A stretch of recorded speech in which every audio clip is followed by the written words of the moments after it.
Mr. Jacob Amano Osae, you're welcome.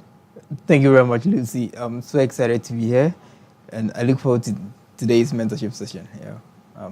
It's a pleasure to be here. But tell us a little bit about yourself. I want everyone to hear from you who Jacob is, because I've just learned a little bit, and I'm like, wow.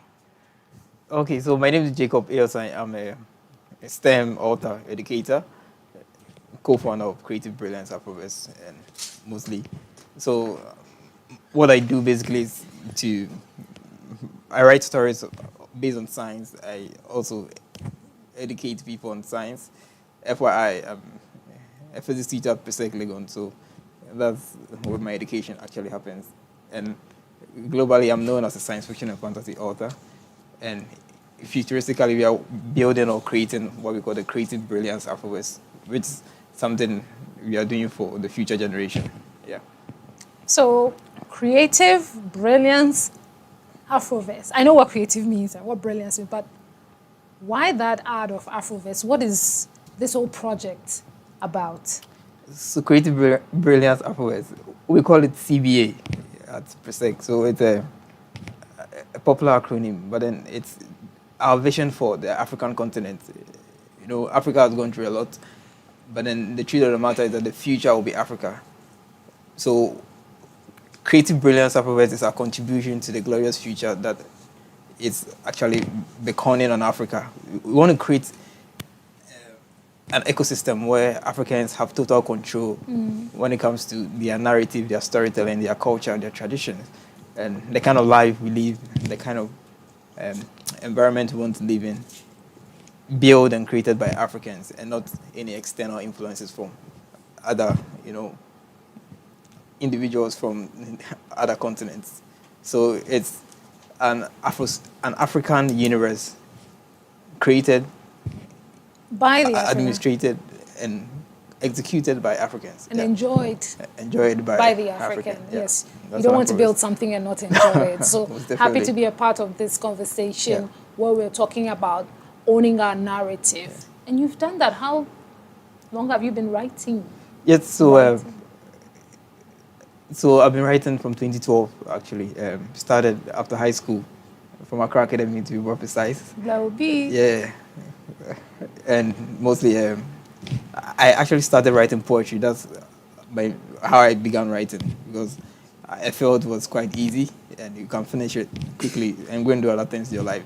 So it was more of a hobby, because I was a science student in Accra Academy. So you have to learn physics, chemistry, biology. You don't waste all your time writing poetry. So it was actually something I did as a hobby. So flash forward, finished Accra, did some few works during, graduation, then entered into the University of Ghana, where I didn't get the course I wanted to do, which hurt me so bad till now. I wanted to do engineering because my dad is an engineer, and I was born into an engineering family. So for me, I knew what I had to do. However, there was some few challenges with my admission, because I ended up in medical school interview, and I went to cause scaffolds at the medical school interview. So they didn't transfer my files back to Legon campus, because medical school is in Kolebu. Yeah. So I failed the interview. So it was like, that's the end for me. So my dad was not really excited. So he called someone at the university and,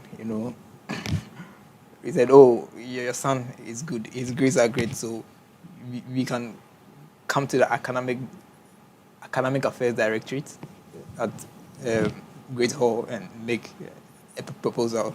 So when we talked to them, I showed them my results. It's like, "Oh, your results is good. So what do you want?"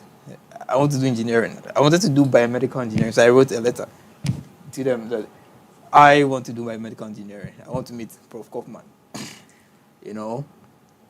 Amazingly, we were two people, myself and Obed. Obed also wanted to do biomedical engineering.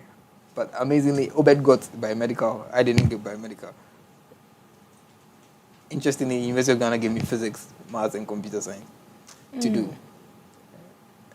And I didn't have a choice to sit at home, because my friends are already in school, so I had to take it like that and begin learning. or begin my journey in the university with physics, maths, computer science. Yeah, but amazingly, that course actually, it's the reason why I'm here today. My writing career actually took a new leap or a new Sure. dimension Yeah. by doing physics, because I met someone at the physics department who changed my life forever. Yeah. And who is this someone? We're curious. Yes. So I'll talk about him very soon. Yeah. Please go ahead. An amazing individual. Yeah, amazing individual. So at the physics department, well, we do physics, you do maths, a bit of computer science. I dropped computer science because I felt it didn't make sense. Because how are you learning things happening in the wire? Binary codes complement CPUs and flowchart algorithms, because there's no practicality. I don't know if it has changed now, but during our time, it was more of theory. You're learning, chewing, and going to pour for exams. So I felt it was quite cumbersome. The June, I wanted a practical computer science, not a theoretical one. So I dropped it quickly. Then I was left with physics and mathematics. Mathematics seems cool because there's no practicals in maths. Just get calculation and go away. However, the practicals.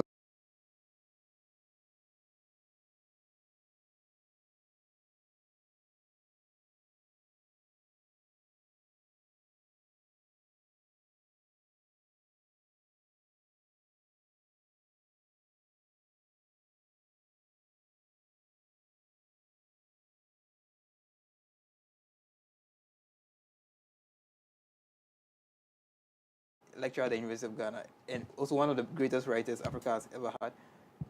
And interestingly, he's also a co-director of the Writers Project of Ghana. For those who know Writers Project. Writers Project of Yeah, Ghana. Martin. So Martin is the director, and Martin was also a lecturer at Legon. So during that time, they were doing book readings, and one time I went to his office and told him, I want to learn how to write. I was thinking, go and say, hey, go away, go and learn physics. Have you submitted your assignment? Yeah. But interesting, he didn't do that. It was warm, eh? He said, sit down, Wow. I'm coming. Wow. Yeah, and I don't know, but then I felt that was it.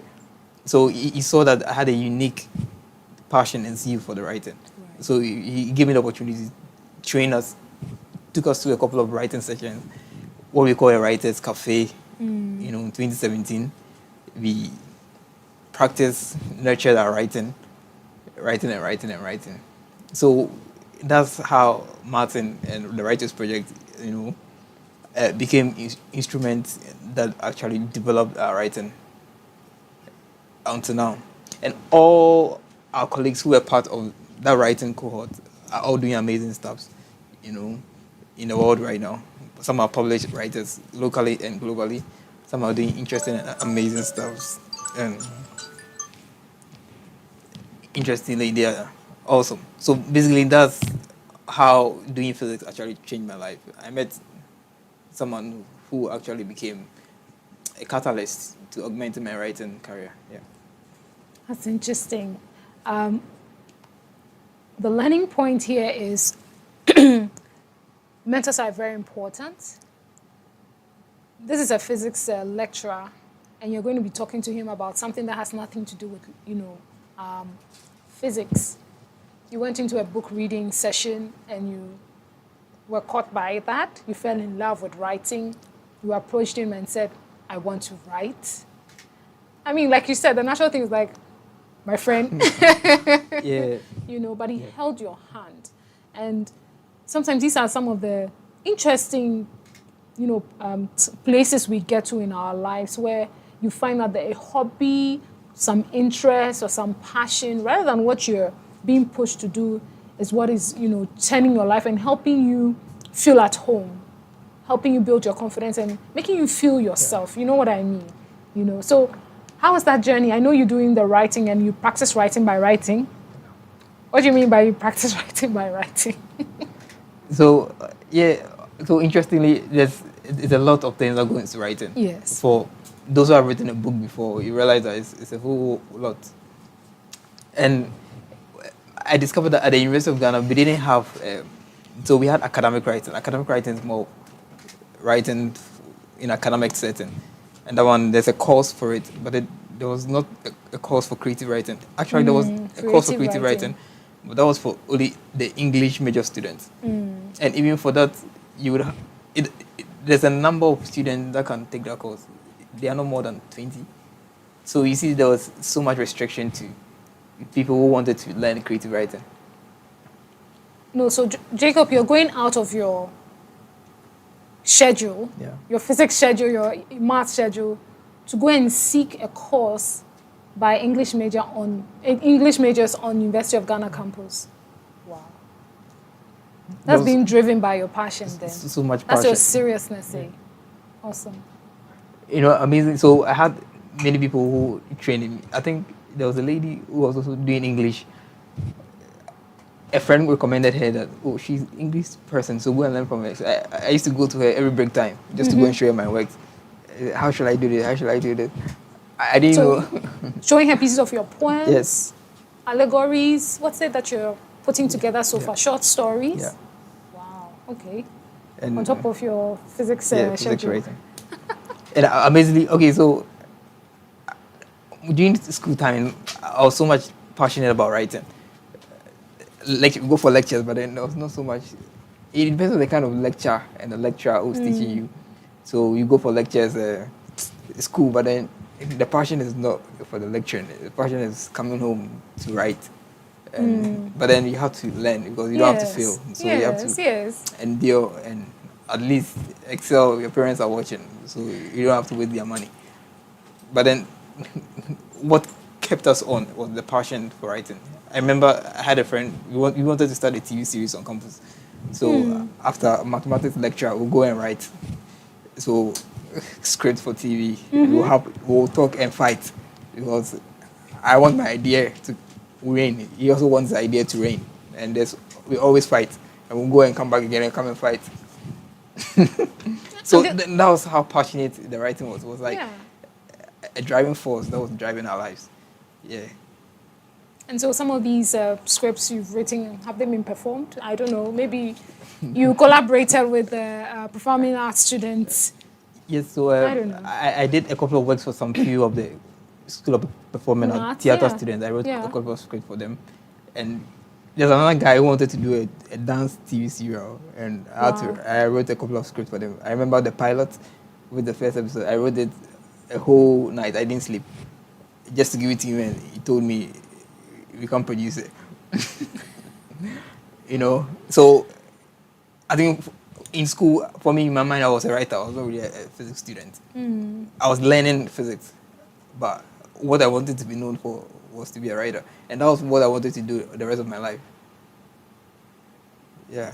And that's what you're doing today. We have a few of your books here: The Raven, DNA Origins. There's also The Walking Rainbow. The Walking Rainbow. And many more. I know you mentioned a few that you haven't published because the time needs to be right for those ones to come out. So, physics students, nighttime writer, scripts here, stories here, with your professor helping along the way, Writers Cafe. How did all that come together for the first book? And by the way, which is the first book? So the first book is The Raven. So The Raven came out. This one? Yeah. And if you are watching, you need to get a copy of The Raven. The Raven is a classic. You know, you say science fiction, it's The Raven. When you say science fiction, let me just intersect here and ask, what do you mean by science fiction? Science fiction. So science, obtaining knowledge through observation and experimentation. Fiction, mimicking reality, but in truth, it's not true. Fantasy writing? Fantasy is creating a world that doesn't exist, but you're able to create it so well that people believe it actually exists. And that's what you've done in The Raven. Yeah. Awesome. So please tell us, how did this come about? How was this birth? So The Raven was birthed during my NSS. So 2018, I was doing NSS at the University of Ghana, Equafor. And actually, the idea was to leave the country. So I knew I was about to leave Ghana. So during the NSS period, you're doing a lot of applications. Yeah, and writing. So I was writing all my writings in 1 year. Then I'll leave Ghana. I'll leave the country. Then in that same period, Black Panther came. Yeah. February 2018. Yeah. And I wanted to write sci-fi, but I wanted something to build or write on, because I didn't have any sci-fi story by a Ghanaian. I didn't know if there was anyone writing sci-fi, so I was a bit antsy. But after Black Panther came, I said, finally, I have something to stand on to write mine. So Black Panther gave me that confidence and the boldness to write The Raven. So The Raven came out March 2020. I started writing in 2019, and it was one of the classic works that I've ever created. So 14 March 2020, SRC Conference Room, University of Ghana. And then The this Raven was was launched. launched. And after the launch, there was a lockdown. COVID hit. So if you got the book, you just had to just sit in and under your covers and then consume the book. When writers write, they not only share with us their experiences and what they've learned, research, ultimately what they've brought together, some through observation, but they also teach us.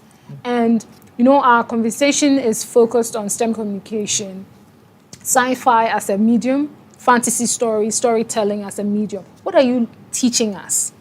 Yes, so The Raven is consolidation of so many subjects and topics, from physics, chemistry, biology, oceanography, marine biology, artificial intelligence, computer science, IT, geophysics, engineering. So in The Raven, the focus of The Raven was to look at the concept of wormholes and time travel, the ability for people to exist at different places at a different point in time. Is it possible to go into the future? Is it possible to go into the past? The concept of parallel Earth. There's a theory that there are multiple universes like the one we have here. So there's me in another universe. In this case, the me in the other universe is not a writer, maybe a carpenter. There's Lucy in another universe, and Lucy in another universe, maybe a doctor. That concept of parallel Earth. And that's what I actually explored, because it's actually believed that the concept of double ganga. A double ganga is just a twin of yourself in another. I know. I've world. always thought that, and it's just maybe a thought to myself and in my own personal quiet time, that I think I've seen someone before, but else in a different force. I just always have that at the back of my mind, that maybe there are two of everybody or three of everybody. Yeah. And then I have also actually seen a photo of someone, the person who had done this. And when I saw that, I was like, when did I take this photo? Only to scroll further and that's not me. Yeah. So I've always done it. And you're sharing that through creative writing. Are we debunking? Is it a myth? Are we debunking that thought? Or it does exist? Or it's just fantasy? Yes, actually, we are bolstering that thought, because it's actually believed that the dreams we have is not actually dreams, but then it's just our other self in another universe experiencing life. But then since our souls are connected, you can actually see into what that person's experiencing. For those who have watched Doctor Strange in the Multiverse of Madness, in the first scene, the other Doctor Strange is killed by the parademon trying to save America Chavez, and he wakes up and realizes that it's a dream. But after some time, what he was experiencing in the dream actually becomes a reality. So these are things that are happening, and the truth is that life is not only on Earth. For me, I don't believe that we are alone. If you have studied deeper into science, you realize that we are not alone. There are things beyond this world, and that's the speculation and the possibility of what science brings onto the table. What if there's someone like you in another world living the same life like you? I did promise you that today is going to be very, very intriguing. And am I not right? Are you telling us that these are observations? Research proves it? Because that's what scientific work, experimentation is supposed to do for us. People observe or they think something exists, hypothesize, and then do the tests to find out that, yes, that is true or false through your writing. What has been your observation around this topic? Yes, so into my writing, I discovered this it's not fully truth, it's not fully false too. So in the Raven, what happens is that there's a now when I was growing up, there was this concept of whirlwind, a circular wind that comes, and if you're not careful, it can carry you away. Yeah. So actually, it happens in the book. So in the first part of the story, there's a woman called Diana. She's a meteorologist. She's carried away by a similar wind to a different world called Mahara, or the kingdom of Mahara. Now, in Mahara is an ancient, primitive civilization, and they have a covenant with the god that every 6 months, the god should bring in an outsider to be sacrificed to the god. So that whirlwind that took Mahara from Earth or Ghana. Diana from Ghana, as it were. Ghana. It's actually that wind. So she's seen as an outsider. So that wind, which we see as a whirlwind, is actually a supernatural action by their god to bring in someone for sacrifice. These things exist. Yes. So you see the connection. For us, we see it as complex science, but for other people, they see it as tradition. I mean, again, in your local Ghanaian setting, how does this sit well with your parents? Of course, they are your first audiences. How does all of this sit well with them? If your mom is an African mother, my mom is. This book is dedicated to my mom. My mom is excited. Cheers to you, mom. She is happy. I don't know whether she has read it, but then she's excited to know all these things because they told us stories. I think that's the foundation of my writing. My parents are very good storytellers, so they inspired us also in that journey.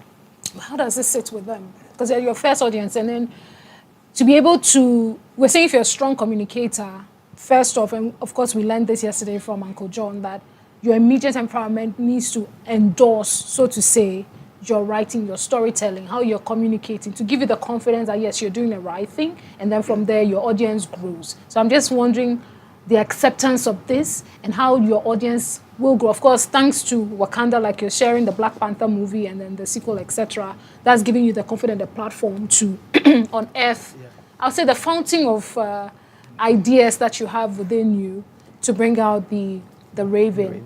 But how did your audience grow, really? First with your immediate family and then the rest of us. So, like I said, my dad is an engineer, so scientific family. My mom is more spiritual, so so science and spirituality, that's our origin. My mom don't have any issue about the story. My dad too, he's okay because it explores science. Sound. Yeah. Whatever you're discussing is sound. Yeah. Okay. So I just told them it's just a story. I'm just trying to create a world where we are not really used to, but then it's possible that we can have a world like that somewhere in the universe. It's speculation and probability, and that's why we call sci-fi speculative fiction, because we are trying to speculate, asking questions like, is it possible for something like this to exist? Yeah. So they understand it that way. That it's just a speculative kind of storytelling. So I'm not trying to say that this is it. I'm also saying that it is not it. Well, so what I've seen is that you've captured, fantasy, so to say, and maybe a bit of some tangibles in this one, which is DNA origins. DNA, yes, we're understanding, we're coming to accept that is what we're all made of. Though we haven't seen it, if you go through the learnings, eugenics, as it were, we'll come to appreciate that more. How does this differ from, you see where I'm going in terms of the trajectory, this coming home more to maybe our audiences, because yes, DNA, blood, human beings, a bit of a biology here and there, but then you go straight into mutation. Yes. And yeah, we're trying to communicate science. This is the observation thus far. People do not really accept all of this, but you're trying to communicate this through wonderful, wonderful storytelling. How have you been able to do this? Yes, you have the book, but the acceptance, and that's where I want us to appreciate. Yes, so the Raven was mostly delocalized because I explore a man, the wife, and the daughter. So it was more like a nuclear family, a bit estranged. But in DNA, I explore a complete family because I came from an amazing family, my mom and dad and my two sisters. So we have an amazing family, kind of. So now, anytime people hear DNA, all that they are thinking about is DNA test. Maybe there's some issue of Fertility.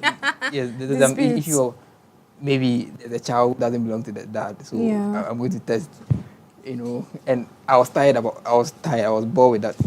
I wanted people to know what actually DNA is, Yeah. and the DNA is just a metaphor for life. For me, that's the concept here.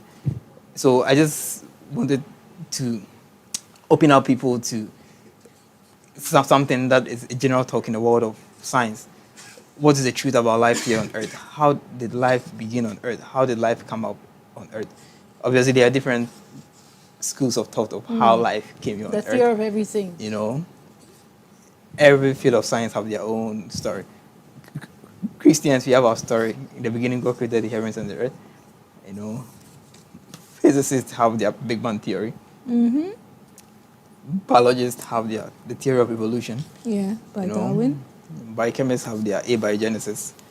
Astrophysics also have their panspermia, and other, you know, specified fields of science all have their own origin stories of how life came here on Earth. But then the question I asked, which I didn't answer, was what is the truth about the origin of life here on Earth? Yeah. And for that, you have to answer after you're done reading the book. Yeah. But you have to be continued in it. You not already gone through. Yes, So it's a long journey. You get there. So DNA is a classic. So yeah, in I'm DNA, intrigued. a geneticist and the wife, an archaeologist, receive news that something has happened to their kids, you know. And this is like an everyday call parents Yeah. can have, from their school. From You're their at work kids' school. and Yeah. they call you and say something has happened to your children, school-going children. It's like, Yeah. what has happened to them? They have been involved in a fight. Fight with who? Then they tell you, fight with guys in the town, the kubolos, and the gangsters. It's like, how does my well-trained children have issues with gangsters? So it's an interesting issue. So it does the first 2 or 3 chapters of DNA. Right. Introducing And- us into what this fight is about. Yeah. So Abina and Yao, these are Abina, Yao, and Kwesi are the children of the main characters. Yeah. So they close from school, they are going home. But mostly what they do is that they pass by Devon's supermarket to get ice cream. So they pass by Devon's, they're going to get ice cream. But as they are getting ice cream, there are 2 guys who have been looking for Abina because some weeks ago they went to buy something and Abna saw that they have stolen the thing. So Abna took them or Abna reported them and they were disgraced. So they're looking for an opportunity to, if I catch that girl, what I'll do to her, I catch him, how I go do him. And God being so good, they got Abna at Devon's. So the 2 guys are like, they got that Charlie will do something to him today. So they see Abna and they're like, there's an opportunity to attack. So they go closer, try to physically abuse her. They even hit her and she unleashes her ice cream and falls to the ground. So Abna tries to defend herself because mostly what she did was not wrong. And in defending herself, she produces acoustic sounds from her mouth. That hits one of the guys and sends him sprawling onto the ground. And after that happens, one of the guys who moves to the younger brother, Yao, and he holds Yao up by the neck, trying to squeeze his neck and break it.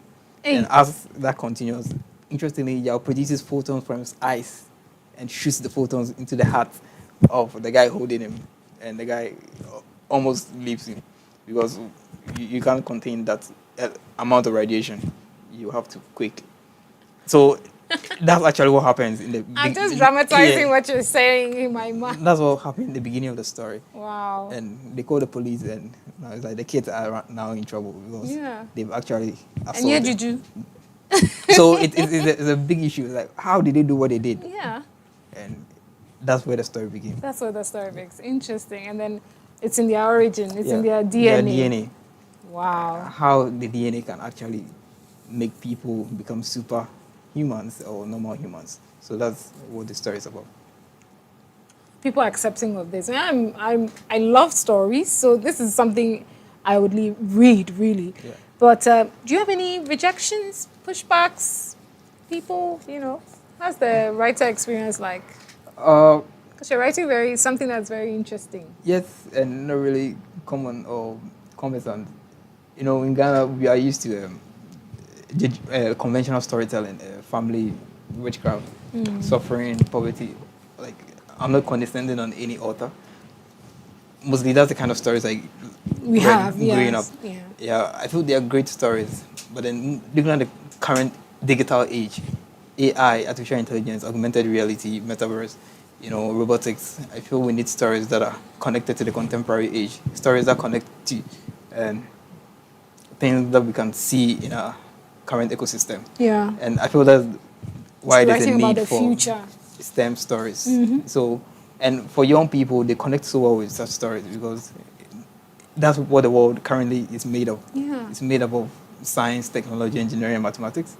And they're always interacting with something sciencey, science and tech, something engineering, something mathematics. Mathematics, yes. So stories like that, they gravitate easily towards it. I'm gravitating. And I'm it's- gravitating. we are building so much. We are building a community of, STEM storytelling, and that's what CBA is mostly about. In the future, we'll have, uh, a sea of young people who are so passionate about science storytelling. That will ultimately bring about the birthing of the Afroverse. Yeah. I'm definitely sure by now people have just shared the link to come and listen to our own sci-fi, writer. And I'm sure there are people anxiously wanting to know, how do I be part of CBA Cafe, if you may? Great. So actually, Creative Brilliance Afroverse is officially going to be launched next year. However, we are doing a competition. There's a competition ongoing, and then the 31st of December. So Google Creative Brilliance Afroverse, or go to LinkedIn and Google Creative Brilliance Afroverse. There's a competition there. That's ongoing. If you're interested, you can write Be a a story part and of submit. it, right? However, I'm also interested in mentoring people in storytelling, science storytelling. How do you write sci-fi? Yeah. I really want people who are interested in learning. Okay, so send me a message personally, Facebook, Twitter, Instagram. I'm on all social medias, and we'll make it our personal responsibility to nurture you in that light, because we need more people to write about science. We need it. It's not a negotiation. It's a need. It is a need. For the future that we are hoping to have. Yeah. How can we play our own part in shaping this need, in shaping the solutions towards this need? Great. So you're doing your piece, but you're an advocate as well. So, what arm are you reaching out, or are you sending out to others to say, this is the part I am contributing? How about you? Great. So first, I want to. The government has done amazing. Free education is awesome, but I also discovered that recently their focus is more on STEM education. I think that's great. I feel if you want to do STEM education, and then also the books that the children read in schools should be STEM focused. Because there are supplementary readers that are being read that are not STEM focused. I feel they are great stories, they are great novels, but then if you want to focus your education more on STEM, concentrate it. Yeah. You want to give it a shot where the books that the kids are reading is sciencey or it's STEM or sci-fi. So that's one thing that the government can do for us, because it's my desire that every senior high school student in Ghana will have a copy of The Raven to read. And that can be possible if the government gives us the opportunity to present our book for review and for publication to all senior high school students, because it's a classic story. It's one of the best Ghana has ever had. Secondly, I want to advocate for investment and support for writers. Writers are also part of the creative industry. The creative industry is not only about musicians and actors, fashionistas or actors. And truth to be told, the level of creativity in writing transcends all the other artists. I'm not bragging. So we need all the top organizations to also invest into writing, invest into literature. Invest into give writers the opportunity. Literature. You give musicians, because there's so much we can do. When a musician goes to the studio, he produces a song in 3 minutes. Writers stay for 10 years to produce books. So how do you compare such people? Food for thought. Who is more gifted? Is it the musician or the writer? And even the musician, Yeah. no offense to anyone, whatever song is written, and so now you have the category songwriter of the year Yeah. and what have you. You know, somebody is the singer and then the other is the writer and the other is the producer. So all of these components come together to make the songs of the year and the hits that we know. However, for the writer, he creates everything on his own. You have to do your research, you have to type, I know. you have to do your proofreading, you have to do your editing. Sometimes you have to create the cover page yourself. I know a writer Yeah, friend illustrations, who, what have you. she did everything. Amazing writer. She did everything about her book. She published it, everything. You know, one person creating all this, you know. So we need all the support we can get. We need all the partnerships you can give us. But there's so much we can do if you give us the opportunity. Yeah. How do your students take this? 3 seconds. Students are excited. Press boys, are we there? Yeah. So DNA origins. If you don't get DNA, you're getting 20 marks out of your scores. So I told you the other time. So yeah, it's been, I mean, the Raven has been awesome. You know, actually I heard that people were fighting over the Raven in Achimota School. You know, it shows how ballable the story is, how excellent the story. People take the Raven, they don't want to give it back to their friends because they've not seen anything like that. It shows how hungry people are for such stories. Yeah. Yes. Jay, I like to throw curveballs, and everybody knows I like to throw these very uncomfortable questions, but this is thick. Yeah. Nothing comic. You know, comics are thinner. I'm looking at the rate of consumption. If we want to go faster, it should be light enough for people for it to travel far. Do you have any plans around that? Yes, so hopefully next year I want to do an adaptation of The Raven into an animated short movie. I was going to ask about animation. So there's this friend of mine, Mills Media, produced Asantua last year. Okay. They are premiering The Guardians. So please go and watch The Guardians, 28th December at the Silverbird Cinemas, classic people. So I'm talking to Mills Media to see whether we can do something with The Raven, see The Raven as an animated movie. Piece, yeah. A short piece. Yeah, I think that was also very lovely. Steered people's curiosity and passion to maybe read more of it. Yeah, because again, fast paced, you're saying writers should be given their flowers because they deserve it. Isn't AI taking your job? Yes, so that's a very interesting question. You know, I think some couple of months we were talking about that. So I did something with ChatGPT. I asked ChatGPT, write me a story about love. Then he wrote some story. I was like, Charlie, chat, this one disappointed me. I was expecting, okay, they are good. ChatGPT is good. AI are good. However, we can know that the story that he wrote is not organic or it's not natural if you use an AI to write a story. Okay, and that's even the reason more that we need to train more writers because right now AI can write. However, the organic and the primordial nature of their storytelling will not be the same as if a human being wrote it.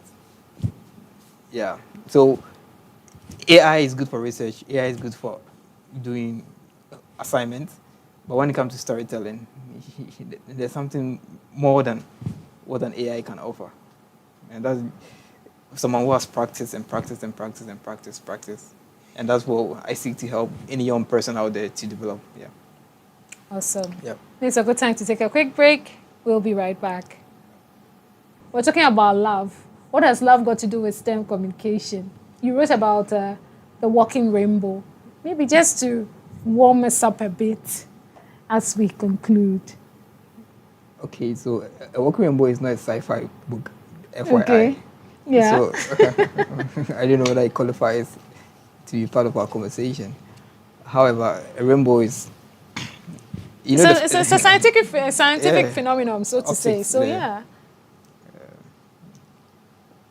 When white light is dispersed by Yes. a triangular prism, Yeah. you know, you produce a rainbow.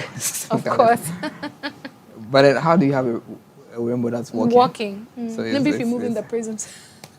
It's a personification. Yeah. So A Working Rainbow is just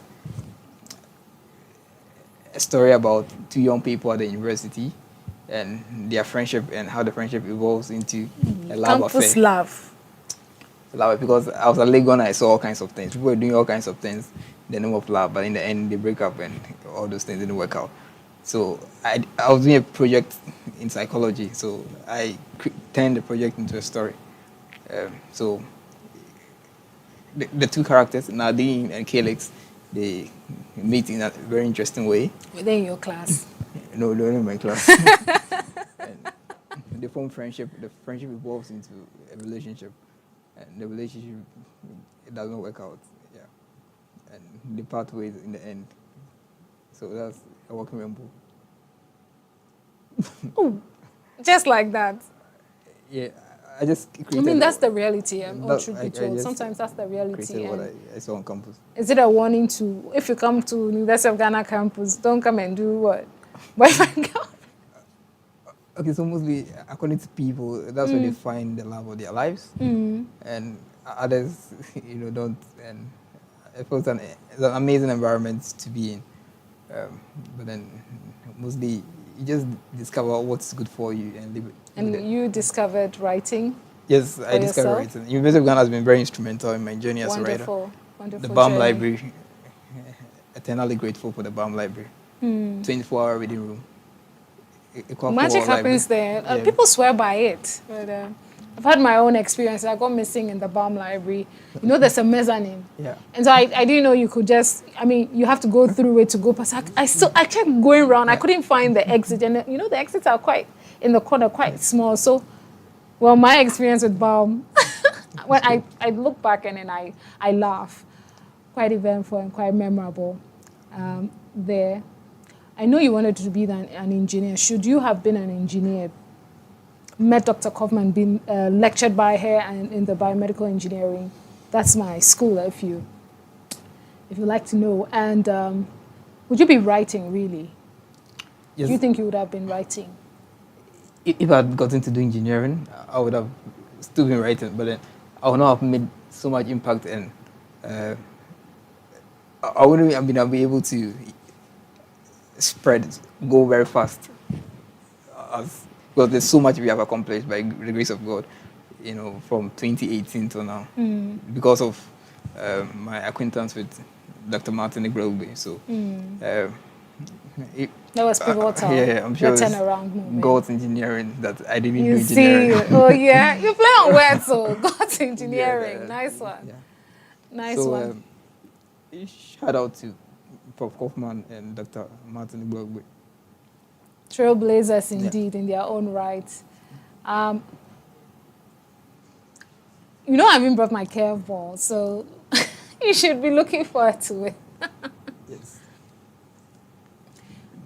Beyond all that we've heard about you, what you've shared with us through your writing, what is it about you that we do not know that makes you unique? Hey. Unique Jacob Osae.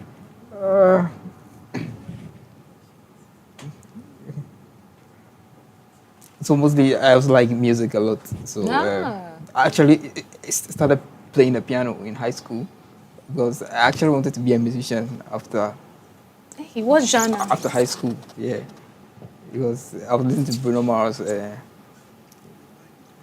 Alicia Keys, like Charlie Wright's R&B and soul songs. Poetic justice, man.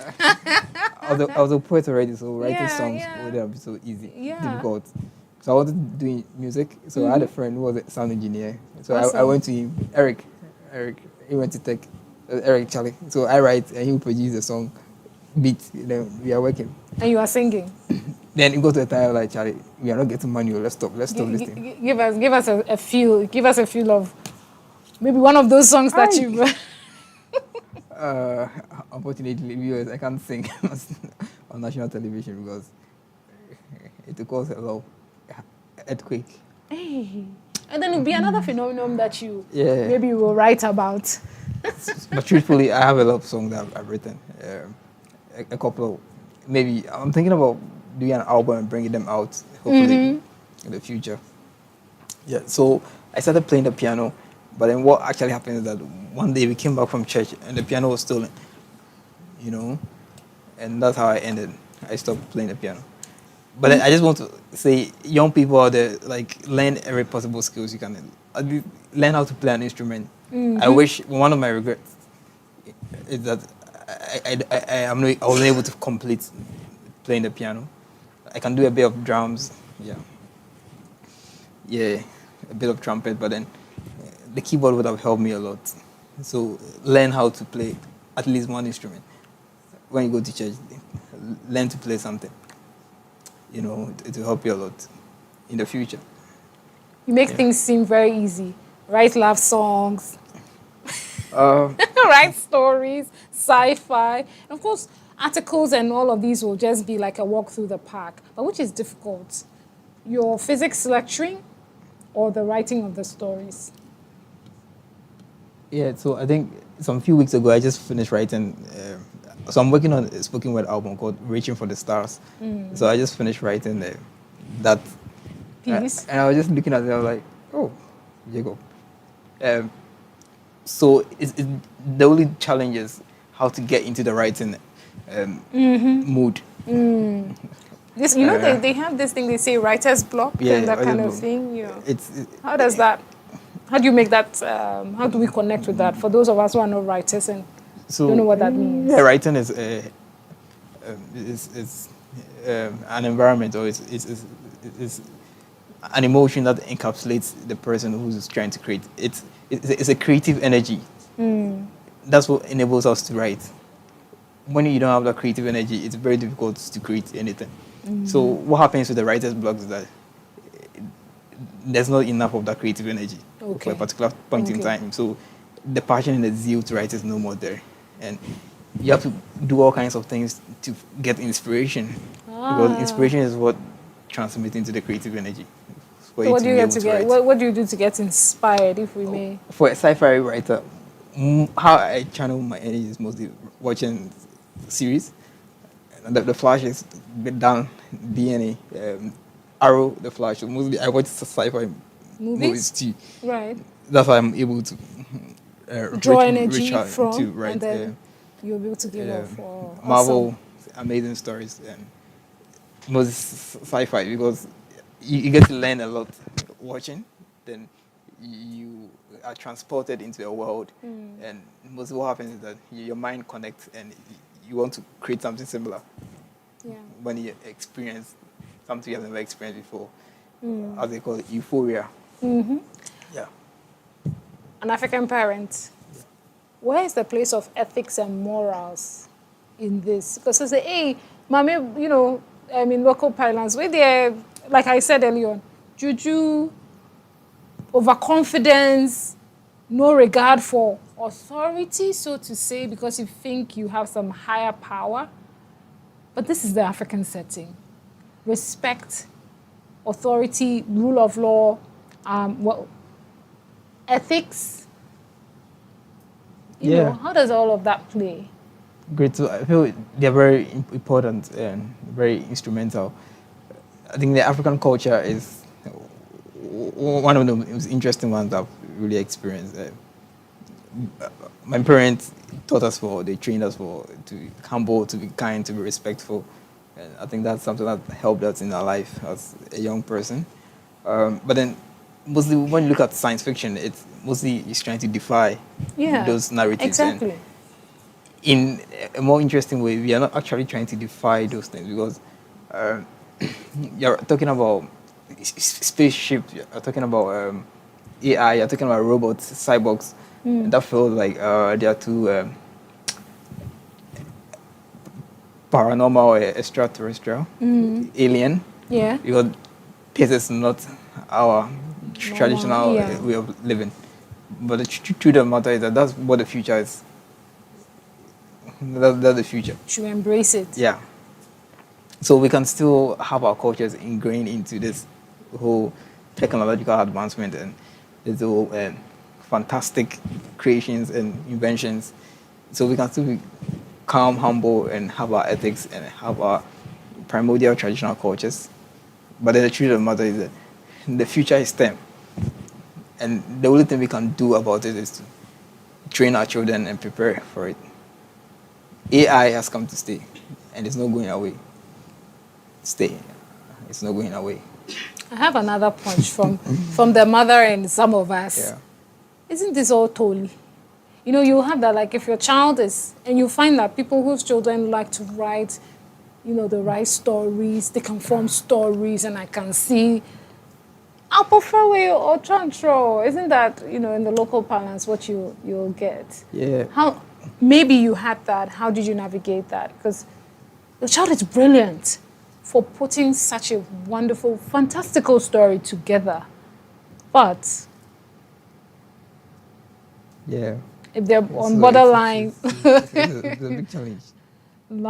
you know what I mean? Yeah. So, like, interestingly, the more you write, like, with my experience as a writer, I realized it's actually influencing my personal life, because it's like I have very creative responses to people, and some of them are not creativity, some are light sometimes. Because I get to realize it does become a default lifestyle, because of your life of creating, telling lies, which is the form of fiction, it's reflecting your daily life with people.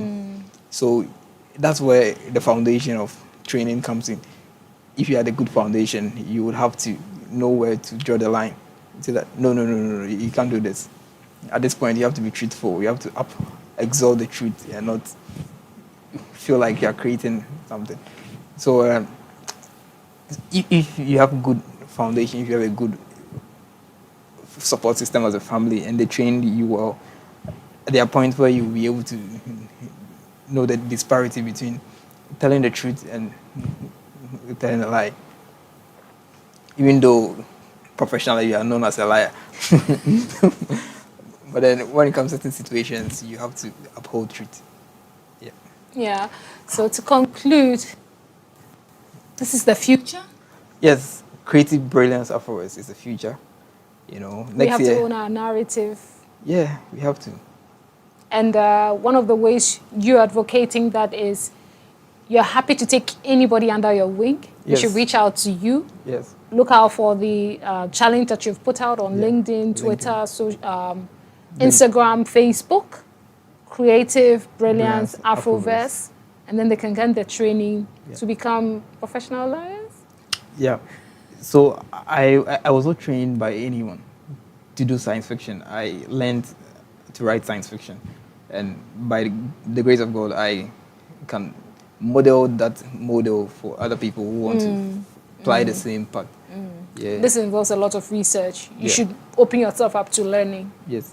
For science fiction, you need to know. Okay, painfully, the truth is, if you want to be a sci-fi writer, you need to be quite clairvoyant or savvy. Savvy is just a word for intelligent, because it's mostly a lot of knowledge. So you need to you have to be ready to learn and read. Be a walking AI. Yeah. That's your nickname, eh? That's what the students call me. Say AI. AI. Yeah, and I think it's just something that keeps me on my toes. So you need to know everything, because in a class of 50 students, after a lecture, everyone has a question, and you have to answer everybody. So if you're not learning, that's the end for you. You cannot be that top lecturer, that top writer that you have to be. Wow. Then writers do have a double job. Yeah. And not It's a just lot of any work. kind of double job, but if you are indeed a prolific writer such as Jacob Osae, who has written The Raven, DNA Origins, The Walking Rainbow, and more to come. And more to come. We're looking forward to fantastic work from you. Please do come around, speak to our team, and come and exhibit at the Sci-Tech Fair, I'll be Fair, there. 21st, 22nd, 23rd of November at the National Theatre. Please come and experience this. I've run through the book and already I'm drawn in by the stories. You will learn, apart from the sci-fi and the fantasy that will put a smile on your face, you will definitely learn, because Jacob has done a thorough research and has brought all of this tastefully together for young readers, old readers, readers in general. He shared with us that practice definitely will bring you thus far and even do greater than him. You need to know, so you give yourself to learning. You need to know, because if you are asked, what do you say? Even putting this together, you definitely need to be teaching people through your work. And so please, let's not leave things to chance. It's not just forming things, but, you know, giving yourself to deep learning, giving yourself to knowledge so that you can put it together tastefully for the rest of us to enjoy. This is what time will afford us today. Proudly brought to you by Primetime Limited with support of Pepsodent, Bell Beverages, YFM, GTP, and Jupe Money Transfer. We'll see you tomorrow. Thank you.